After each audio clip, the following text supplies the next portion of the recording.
moins politiquement populaire.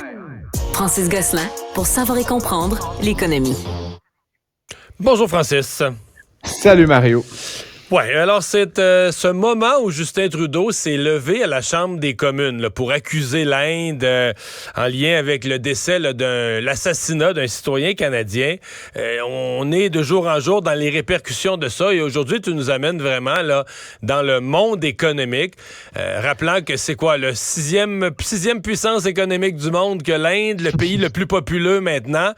Est-ce qu'on a les moyens de se les mettre à dos? Je pense que c'est notre collègue Yasmine qui pose la question dans le journal mot à mot comme ça aujourd'hui. Est-ce que le Canada a les moyens de se mettre à dos l'Inde?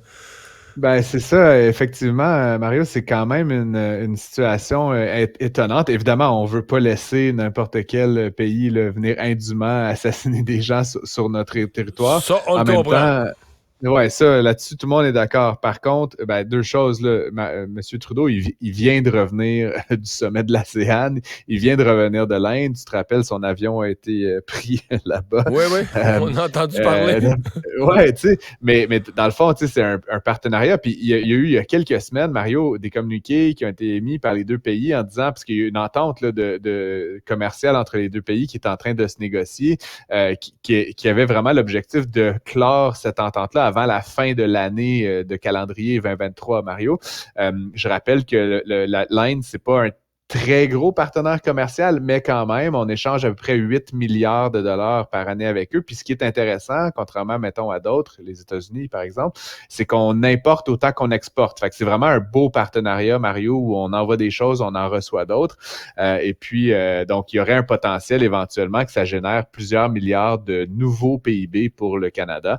Mais là, c'est sûr que dans les circonstances, actuellement, il y a des gens là, qui font les manifestations devant le consulat du Canada en Inde qui disent, tu sais, à bas Trudeau, tu sais, tout ça. Fait que c'est certain que politiquement, en tout cas, ça augure un peu mal pour cette entente de libre-échange entre les deux pays, malheureusement.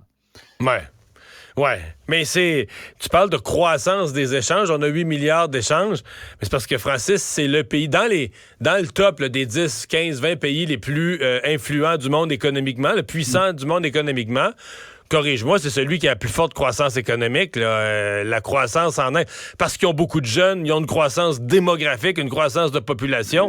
Et une économie de services qui est vraiment en explosion. Tu sais, la Chine a pendant été longtemps la manufacture du monde. C'était très basé sur le manufacturing, la capacité de production. Mais c'est certain que les économies de plus en plus se tournent vers les économies de services, la technologie. Et comme tu dis, l'Inde a une population très jeune, très dynamique, très éduquée également. C'est une démocratie. Fait qu'évidemment, dans ces circonstances, oui, tu sais, il y a un individu, là, puis cette situation-là est très fâchante du point de vue diplomatique, mais je pense qu'il faut pas perdre de vue que c'est un excellent partenaire économique, l'Inde, potentiellement. Puis en plus, tu sais, dans une logique juste stratégique, pour faire un peu équilibre à la Chine, qui est dans la région de l'Asie du Sud-Est, c'est la plus grande puissance, d'avoir un autre allié, un peu de backup, ça fait partie du portrait.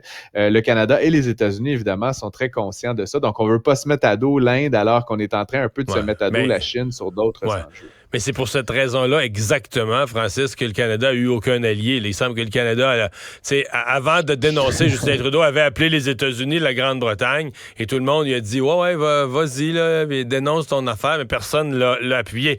Un demi-million de salaires, ou même plus d'un demi-million de salaires, c'est pas le PDG de quelque chose, ce sont 3 infirmières au Québec qui ont atteint ce seuil en additionnant un salaire de base, 200-300 000 de temps supplémentaire. Puis là, sur le temps supplémentaire, il y a des primes pour 150, 200. Et quand tu additionnes tout ça, tu arrives à plus de 500 000. Est-ce que c'est normal?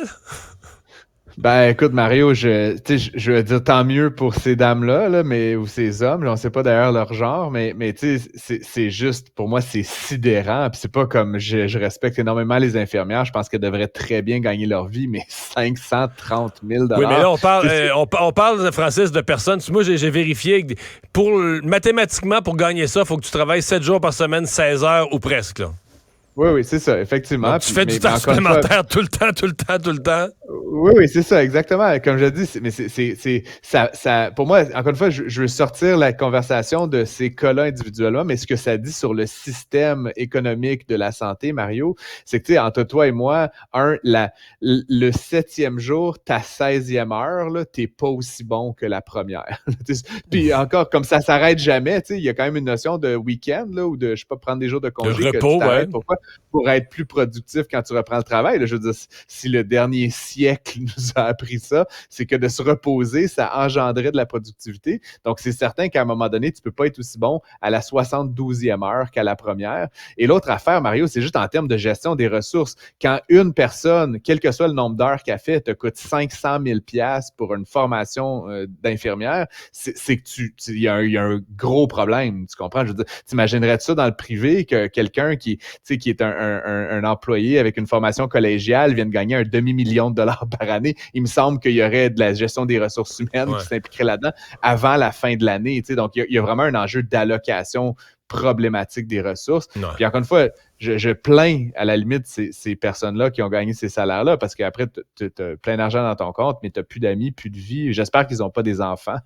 Non, mais moi, c'est drôle parce que j'ai dans mon entourage, là, quelqu'un a raconté ça à propos de sa fille. Là.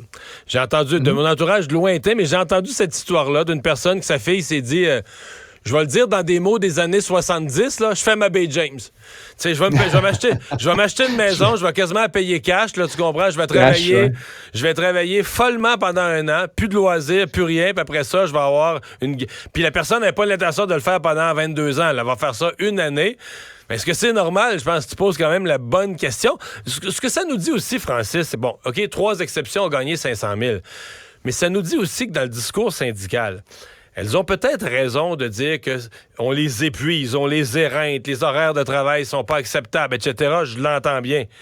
Mais c'est plus vrai que les infirmières sont mal payées avec les primes qui ont été mises. Si ces trois-là gagnent 500 000, ça veut dire qu'il y en a beaucoup qui gagnent 100, 125, 150, mais plein qui gagnent dans les 100 000. Puis ça, corrige-moi, c'est un bon salaire, là. C'est une bonne paye. Oui, là. mais comme je te dis, moi, que je réitère là, que les infirmières qui travaillent comme des folles ou des fous, puis qui se donnent à cœur et âme, qui gagnent des 100 000, à la limite, ça me choque pas. Mais c'est comme à un moment donné, il y a comme un genre de point de...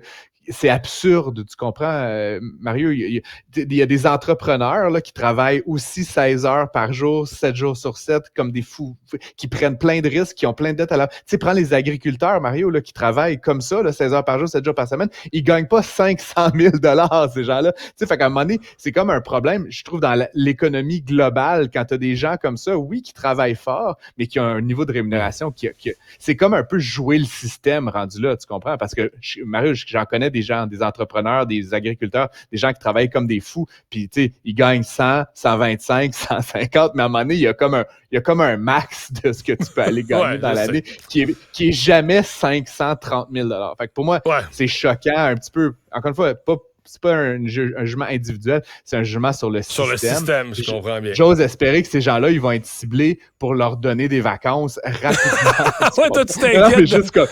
Pour qu'ils gagnent. Mais tu poses une bonne question, là. Tu poses une bonne question. Est-ce que tu voudrais, toi, être soigné ou avoir une piqûre, une injection vraiment délicate d'une personne qui travaille sa 73e journée consécutive puis qui est à sa 16e heure dans sa 73e journée, là? C'est impossible, tu sais, c'est pas ça le système qu'on veut, je pense, Mario. C'est l'esclavagisme moderne aussi, à la limite, indépendamment du niveau de salaire. Bon, les esclaves n'étaient pas payés, ceux-là, mais encore une fois, je trouve que l'analogie avec la Bay James n'est pas mauvaise, mais tu sais, Mario, même à la Bay James... Il y avait des jours de congé, là. Il y avait des jours de congé, puis tu sais, en tout cas, moi, ça fait 20 ans que j'avais des amis, là, début vingtaine, qui quittaient, là, pour, je sais pas si c'était la Bay James, mais dans les mines ou dans les travaux d'Hydro-Québec, mais tu sais, ils allaient gagner 150 000, pas 500, t'as raison. Fait que, encore une fois, je trouve que ça a comme, le chiffre m'a un peu fait sursauter ce matin. Là. On surveille, évidemment, la Banque du Canada pour les taux d'intérêt, là, chaque 6 semaines. Nos États-Unis, ils surveillent la Fed, puis nous aussi, on surveille la Fed parce qu'on est toujours influencé par ce qui se passe aux États-Unis. Alors, qu'a annoncé aujourd'hui M. Powell de la Banque centrale des États-Unis?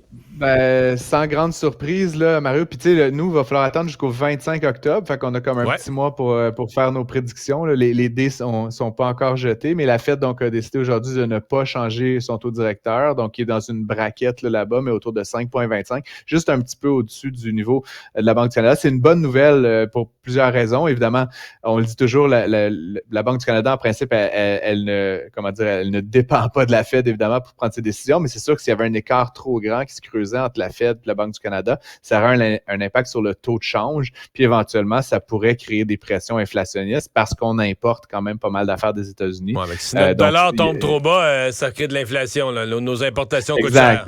Mais ils ont laissé entendre que soit. Mais ils ont laissé entendre quand même que M. Powell a laissé entendre que c'était peut-être pas fini les hausses là, pour cette année. Là. Donc, un peu comme la Banque du Canada, d'ici le Noël, peut-être un autre coup, là.